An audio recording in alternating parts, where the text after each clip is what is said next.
Can we just start off, first of all, with team news and if Lucas Bergvall is fit and available to play? Team news, pretty much the same as last week. No, Lucas isn't available, so pretty much the same as we were as of last week. Ian, please. Hello, Ian Dennis, BBC 5 Live. I was struck by your story the other week about the Stonecutter's Creed, and it's not quite 101 games, but it is still a significant milestone for you. It's your 100th match in charge, and I just wonder, how would you assess the impact that you have made in the last 2 years? Yeah, hopefully that 101st blows tomorrow, mate, not on Sunday. It's hard to sort of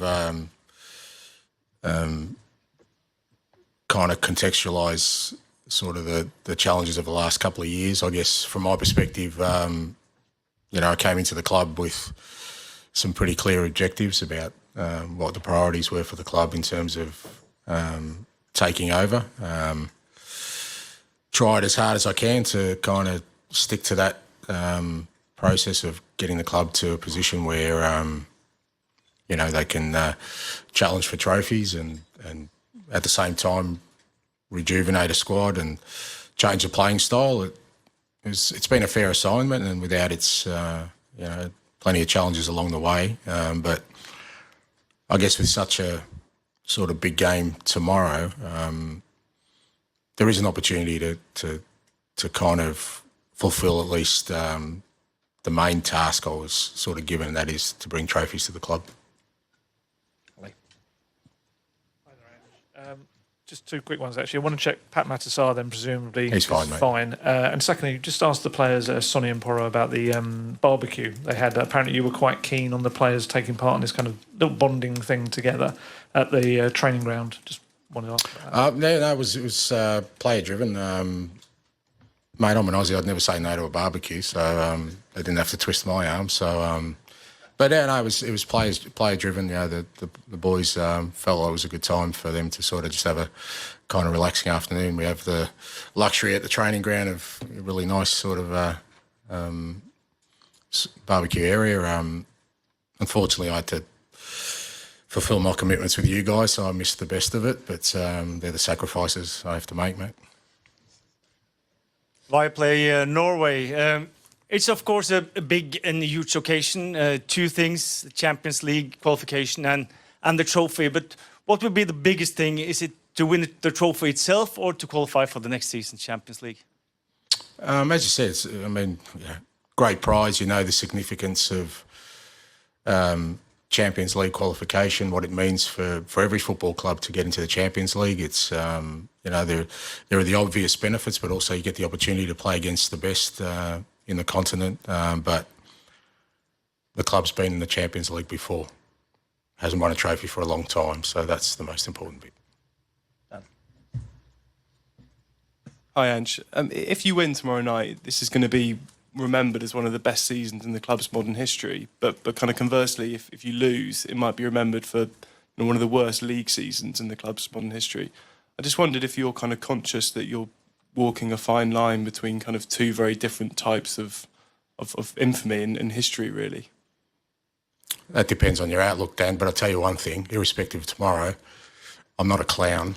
I never will be, mate, and you're really disappointed that you would use such terminology about a person who, for 26 years, without any favours from anyone, has worked his way to be in a position where he's leading out a club in a European major competition. For you to suggest that somehow us not being successful means that I'm a clown, not really sure how to answer that question. Good evening, Mr. Postecoglou, Simone Eterno, Eurosport.it. You played Manchester United 3 times this season and you defeated all the 3 times. I'm kind of curious to understand, do you feel more pressure about this because you already did that and now you feel that you have to do it again? Or is it something that makes you more confident because you actually did it, so you can do it again? Which one is more, confident or pressure? Neither, because it's a final and you know that those kind of things aren't important. I mean, if we had have lost all 3 games, your question probably would be, do you feel the pressure because you can't beat them? So What I do know is, and I've been in this situation a few times in my careers in the big games, even your form going into it, even if you've got terrible form, and there's been plenty of competitions where you go into it terrible, it doesn't matter. What matters is how the players cope with the occasion tomorrow, how they cope with understanding the importance of the game. From both clubs, you just don't know how players will react to such a big occasion. And, you know, my role in that is to try and prepare the players in the best possible way, and also to prepare the players for Manchester United to be at their best. That's what you have to prepare for. And if you prepare that way and then you go out there and sort of play to the potential that you can, then you give yourself an opportunity. But I don't think it really matters what you've done before against any opposition when it comes to big games. Maybe in the league that it's a bit different, but I think in a big important final, everything gets decided on the day. Matt. Here, and back. João. Here. No. Just at the front first, please, and then we'll come to you. I thought you were throwing your voice there for a second. Ange, a lot of people seem to think this might be your penultimate game in charge. What do you think? Does it matter?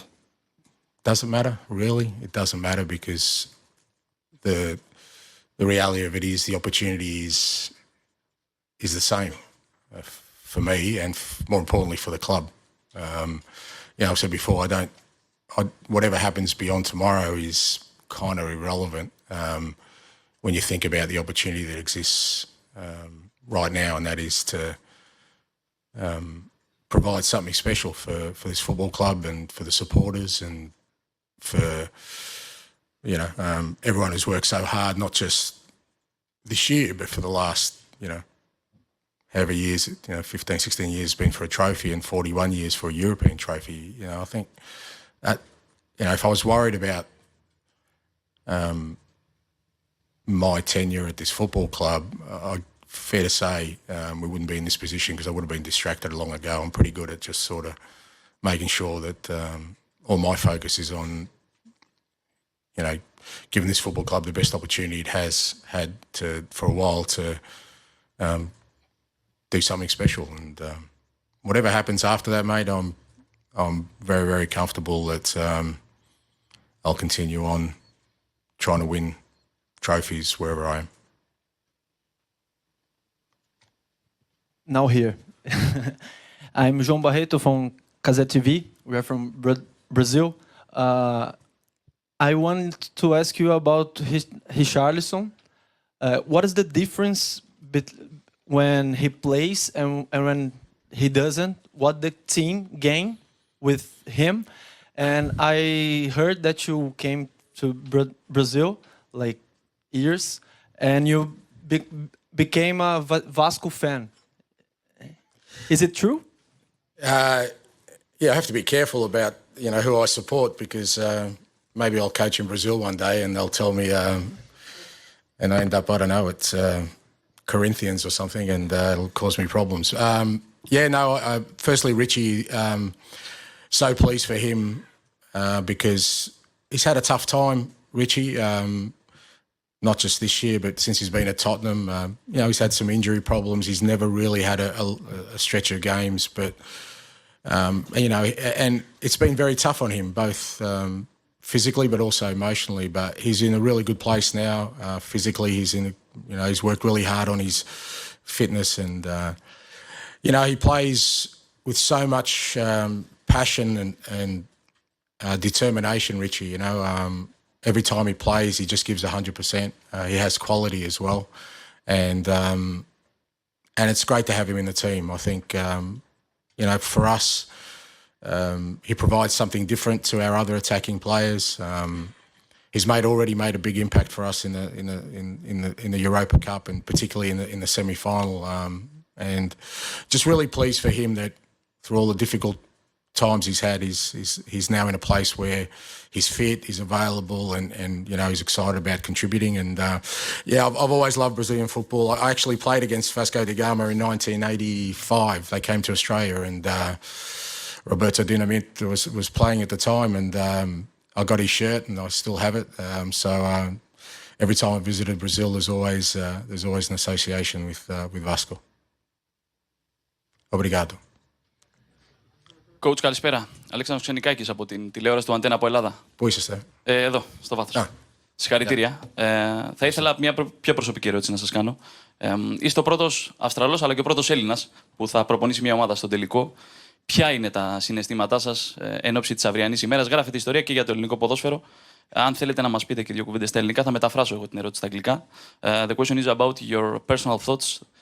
You are the first Australian and also Greek guy to coach a team in the European final. Thank you. Thank you. Yeah, I'm very proud of that because I think, it's kind of what I was saying before, that just to me, to be in this position where I've come from. I was born in Greece. I'm very proud Greek. My father made sure that, I understood where our roots were and what it means to be Greek, and I've carried that through my whole sort of life. And I grew up in Australia, and in the other side of the world where football, unfortunately, wasn't a prominent sport. But my father, he took his love of football from Greece to Australia, and he worked really, really hard. As I've said before many times, my mum and my dad, they left their home country, their family, everything they knew for their kids, for me. And I hold that dear to my heart. And he's not with me today, but he is with me all the time. So I feel it very strongly. I feel, I love being Greek. I love that I was brought up in Greece. It's I think where I'll retire one day. And I love that I grew up in a country in Australia where, even though football wasn't, a big sport, when you grow up in Australia, you also have the attitude that when it comes to sport, you'll take on anyone, doesn't matter how big or small they are. And I'm proud of my roots in both. So, ευχαριστώ για την ερώτηση και είμαι πολύ περήφανος που είμαι Έλληνας. Hi, Ange. I want to ask if how important Captain Sonny has come back from injury. Like, how much do you trust him, and how his experience can motivate to the younger players in squad? Yeah, massive to get Sonny back. We were a little bit worried when he picked up the injury because we just weren't sure, how long he was going to be out for. But he worked so hard and to make sure he was back, and really pleased the other night to see him, play 60, 70 minutes, and you could see his sharpness is coming back. But he's so important to the group. He's so important as a leader. He's such an important figure at this football club. And, it's a big motivation and driver for all of us, including me, to give him a trophy that his career deserves, because, again, he's a guy who's come from the other side of the world. Not many players have come from Asia and it's stayed in the Premier League, the top league in the world for so long, maintaining that excellence. And it would be great to kind of, cap that off with a trophy for him. But he knows, and we all know that we've still got to do the work. He's been in this position before, obviously, with the Champions League final, so he has that experience. I'm sure he'll pass that on to the players. We've only got time for two more, so we'll go Dave and then finish with Alex, please. Hi, Ange. Over here, Ange. Oh, sorry. Just following on from what you said to Matt, we've spoken to quite a lot of the players in the build-up to the final, and they're all very conscious about, the subject of your future. I just wondered, have you had to address that with them as a group? No, because I think, again, that would be